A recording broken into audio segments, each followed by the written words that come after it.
नमस्कार, आप देख रहे हैं प्राइम न्यूज़ राजस्थान और मैं हूं आपके साथ आपका संवाददाता दिनेश कुमार। राजस्थान की धरती से जुड़ी हर बड़ी हलचल लेकर हम हाजिर हैं। आज के इस बुलेटिन में हम बात करेंगे प्रदेश के खेलकूद जगत की बड़ी अपडेट्स की, साथ ही जानेंगे भर्ती और जॉब से जुड़ी हर वो जानकारी जो आपके भविष्य के लिए जरूरी है। इतना ही नहीं, राजस्थान सरकार की ओर से आम जनता के लिए की गई नई घोषणाओं पर भी रहेगी हमारी पैनी नजर। तो बने रहिए हमारे साथ, क्योंकि अगले कुछ ही मिनटों में हम आपको रूबरू कराएंगे राजस्थान की आज की 25 बड़ी खबरों से। तो चलिए शुरू करते हैं बिना किसी देरी के।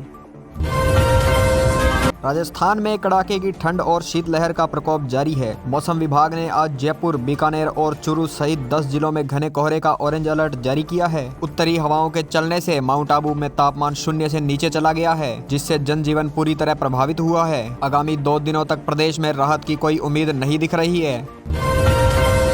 जयपुर में आज से 2 दिवसीय राजस्थान डिजी फेस्ट समिट का भव्य आगाज हो रहा है। इस सम्मेलन में देश विदेश के स्टार्टअप और टेक्नोलॉजी एक्सपर्ट शामिल हो रहे हैं। मुख्यमंत्री इस कार्यक्रम के जरिए प्रदेश के युवाओं को डिजिटल इनोवेशन और IT क्षेत्र में नए अवसर प्रदान करने की योजना साझा करेंगे। यह समिट राजस्थान को ग्लोबल स्टार्टअप हब बनाने की दिशा में बड़ा कदम है।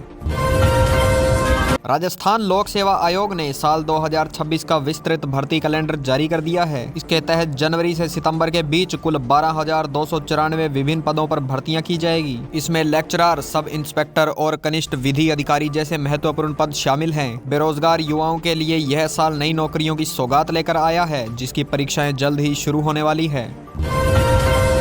राजस्थान शिक्षा विभाग ने कक्षा 1 से 5 तक के बच्चों के लिए स्कूल बैग बोझ कम करने की नई ऐतिहासिक योजना तैयार की है। नए साल सत्र से पाठ्य पुस्तकों का वितरण 2 चरणों में किया जाएगा, जिससे बैग का वजन लगभग 50% घट जाएगा। शासन सचिव ने बताया कि इस पहल से बच्चों के शारीरिक स्वास्थ्य और सीखने की क्षमता में बड़ा सुधार देखने को मिलेगा। टोंक जिले में चल रही खुदाई के दौरान जमीन से एक प्राचीन खजाना निकलने की खबर ने सनसनी फैला दी है। प्रशासन ने मौके पर पहुंचकर सुरक्षा घेरा बना लिया है और बरामद की गई देग को सरकारी ट्रेजरी में सुरक्षित रखवाया गया है। पुरातत्व विभाग की टीम आज मौके पर पहुंचकर इन प्राचीन सिक्कों और बर्तनों की ऐतिहासिक कालखंड की जाँच करेगी। सामाजिक न्याय एवं अधिकारिता विभाग ने उत्तर मैट्रिक छात्रवृत्ति के लिए नए दिशा निर्देश जारी किए हैं। अनुसूचित जाति और जनजाति के ऐसे विद्यार्थी जिनकी परिवार की वार्षिक आय 2.5 लाख रुपए से कम है, वे अब जन सूचना पोर्टल पर आवेदन कर सकते हैं। इसके तहत IIT और मेडिकल की तैयारी करने वाले छात्रों को विशेष आर्थिक सहायता के साथ कोचिंग की सुविधा भी दी जाएगी।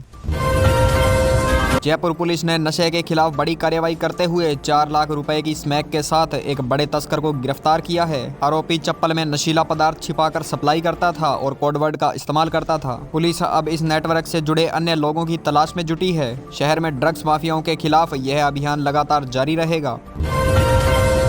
मनोहरपुर दौसा हाईवे को 4 लेन बनाने के लिए 818 करोड़ रुपए का टेंडर जारी कर दिया गया है। इस सड़क के चौड़ा होने से जयपुर से दिल्ली और आगरा जाने वाले यात्रियों को जाम से निजात मिलेगी। निर्माण कार्य अगले महीने से शुरू होने की संभावना है, जिससे न केवल यातायात सुगम होगा बल्कि क्षेत्र के आर्थिक विकास को भी गति मिलेगी।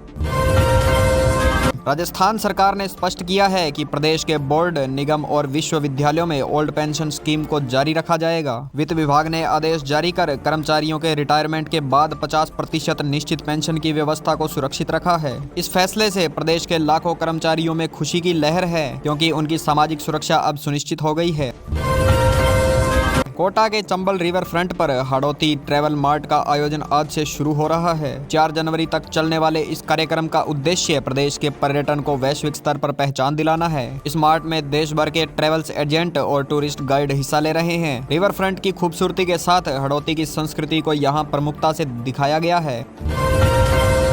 जैसलमेर के रेगिस्तान में चल रहे सामरिक अभ्यास के दौरान भारतीय वायुसेना ने अपनी ताकत का प्रदर्शन किया है। सीमा के पास आधुनिक ड्रोन्स और फाइटर जेट्स की गर्जना से पूरा इलाका गूंज उठा है। सुरक्षा की दृष्टि से यह अभ्यास बेहद महत्वपूर्ण माना जा रहा है। अधिकारियों के मुताबिक प्रतिकूल मौसम में भी सेना की तत्परता को जांचने के लिए यह ड्रिल आयोजित की गई है।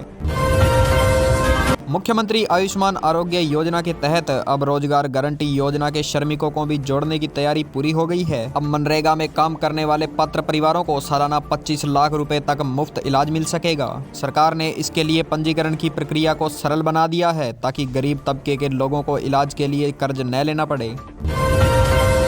बीकानेर संभाग में इंदिरा गांधी नहर परियोजना की मरम्मत के चलते अगले 15 दिनों के लिए नहरबंदी की घोषणा कर दी गई है। सिंचाई विभाग ने किसानों से अपील की है कि वे जल संचय का प्रबंधन समय पर कर लें। इस दौरान नहर की साफ सफाई और लाइनिंग का काम किया जाएगा ताकि भविष्य में टेल तक पानी सुचारू रूप से पहुंच सके और पानी की बर्बादी रुके। अजमेर में ख्वाजा मोइनुद्दीन चिश्ती की दरगाह पर सालाना उर्स की तैयारियां जोर शोर से चल रही है। देश भर से ज़ायरीन का आना शुरू हो गया है, जिसके मद्देनजर जिला प्रशासन ने सुरक्षा और सफाई के कड़े इंतजाम किए हैं। उर्स के दौरान यातायात व्यवस्था को सुगम बनाने के लिए शहर में भारी वाहनों के प्रवेश पर रोक लगा दी गई है और अतिरिक्त पुलिस बल तैनात किया गया है। राजस्थान सरकार ने स्वरोजगार को बढ़ावा देने के लिए युवा स्वरोजगार ऋण योजना के तहत आवेदनों की स्क्रूटनी शुरू कर दी है। इसके जरिए प्रदेश के 50,000 युवाओं को अपना बिजनेस शुरू करने के लिए कम ब्याज दर पर 5 लाख रुपए तक का लोन दिया जाएगा। इंटरव्यू की प्रक्रिया संभाग स्तर पर इसी सप्ताह से शुरू होने जा रही है, जिससे रोजगार के नए अवसर खुलेंगे। जोधपुर के मंडोर क्षेत्र में देर रात कपड़े के एक गोदाम में भीषण आग लगने से लाखों का माल जलकर खाक हो गया। दमकल की 6 गाड़ियों ने करीब 3 घंटे की मशक्कत के बाद आग पर काबू पाया। शुरुआती जांच में आग लगने का कारण शॉर्ट सर्किट बताया जा रहा है। गनीमत रही कि इस हादसे में कोई जनहानि नहीं हुई, लेकिन भारी आर्थिक नुकसान हुआ है। राजधानी जयपुर के जगतपुरा इलाके में पुलिस ने एक फर्जी कॉल सेंटर का भंडाफोड़ किया है। यहां से अमेरिकी नागरिकों को तकनीकी सहायता के नाम पर ठगा जा रहा था। पुलिस ने मौके पर 10 युवकों को गिरफ्तार किया और 15 लैपटॉप व दर्जनों मोबाइल बरामद किए हैं। साइबर पुलिस अब इस गिरोह के मास्टरमाइंड की तलाश में छापेमारी कर रही है। प्रदेश के 91 लाख से अधिक पेंशन भोगियों के लिए वार्षिक सत्यापन की प्रक्रिया को और सरल बना दिया गया है। अब बुजुर्ग पेंशन भोगी घर बैठे मोबाइल ऐप के जरिए अपना फेस वेरिफिकेशन कर अपनी सामाजिक सुरक्षा पेंशन जारी रख सकते हैं। सरकार ने स्पष्ट किया है कि जिन पात्र लोगों का डेटा अपडेट है, उनकी पेंशन राशि सीधे उनके बैंक खाते में ट्रांसफर कर दी जाएगी। राजस्थान फुटबॉल लीग के सेमीफाइनल मुकाबले आज जोधपुर में आयोजित किए जा रहे हैं। खेल प्रेमियों में जबरदस्त उत्साह देखा जा रहा है और स्टेडियम खचाखच भरे हैं। मुख्यमंत्री खेल प्रोत्साहन योजना के तहत विजेता टीम को बड़ी इनामी राशि के साथ सरकारी विभागों में खेल कोटे के तहत नियुक्ति के लिए वरीयता दी जाएगी, जिससे खिलाड़ियों का मनोबल बढ़ा है।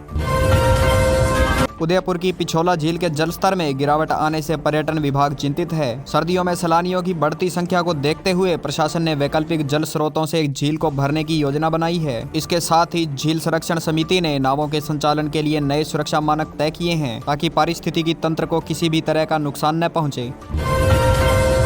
राजस्थान में पशु चिकित्सा अधिकारी और सहायक कृषि अभियंता के 1300 से अधिक पदों पर भर्ती की प्रक्रिया तेज कर दी गई है। कृषि विभाग ने बताया कि ग्रामीण क्षेत्रों में सेवाओं को बेहतर बनाने के लिए इन नियुक्तियों को प्राथमिकता दी जा रही है। योग्य उम्मीदवार आधिकारिक वेबसाइट पर जाकर अपनी तैयारी और दस्तावेज का सत्यापन समय पर पूरा कर लें।